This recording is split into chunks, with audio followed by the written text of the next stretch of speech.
Magandang umaga po sa ating lahat. Magandang umaga po sa kagalagal ng Commissioner, Commissioner Kalinisan. So narito po ako ngayong umagang ito dahil nga po with our pressing issues na umiikot po ngayon, no? Po nga sa involvement ng aming operasyon na kung saan nagkaroon po ng hindi magandang pakikitungo ang aming operasyon na headed by me personally po sa MMDA Special Operations Group with our uniform personnel po natin, si Captain Felipe po. So first and foremost po, alam naman po natin, gusto ko rin po i-ano po sa inyo, no, na yung trabaho ko po is it's not a job na araw-araw requires me to be, it requires me to be on the road every day from morning until evening. So pero hindi po tama na we involve emotion. It should not be emotional in such a sense na it will get ahead of us. So nais ko pong itong umagang ito formally po na humingi po ng nawa, at of course gusto ko rin po magbigay ng humingi ng paumanhin.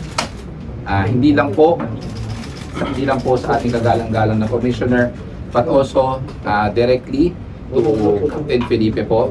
Sir, if you are listening to this, ako po ay humihingi ng paumanhin sa inyo dahil po sa nangyaring it's not my intention na magkaroon po ng ganong hindi maayos na pangyayari at pakikitungo po.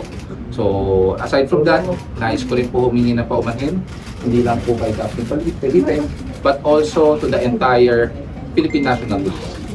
It is, once again, it is not my intention to tarnish the good reputation of the institution of the Philippine National Police, and as well as, of course, sa ating kagalang-galang na Commissioner, sir. Nais ko rin po humingi ng paumanhin po sa inyo. I know this is a case which may mga damdamin po tayo nasaktan, and lalo-lalo po sa inyo po coming from a family of a very prospective at kagalang-galang nasa kapulisan po. So Commissioner, again, yan po ang aking nais na gusto po sa inyo. And aside from that po, no, in connection to this issue, alam naman po natin na nagkaroon po ng isang pangyayari a few weeks ago na involving once again our operation and a group of transport group na nangyari po. I am very thankful po yung taus-puso nagpapasalamat sa ating kapulisan, lalong-lalo na po sa pangunguna po ni Major Robles at ang kanyang dalawang kasamahan na kung saan ako po ay tinulungan at pinoteksyonan sa any bodily harm that could have been caused during that incident.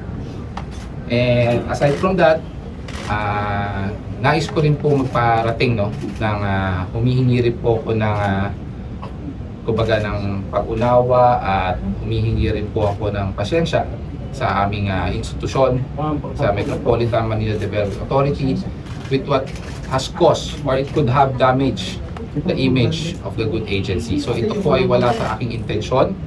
And as I said, hindi po ito ang emotions ay hindi po tama na ilagay po sa ating ulo, at it's not the right thing to do.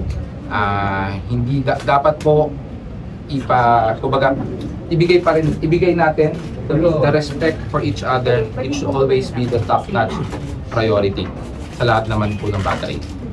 So with that, Commissioner, once again, humihingi po ako sa inyo ng paunawa at humihingi rin po ako ng personal.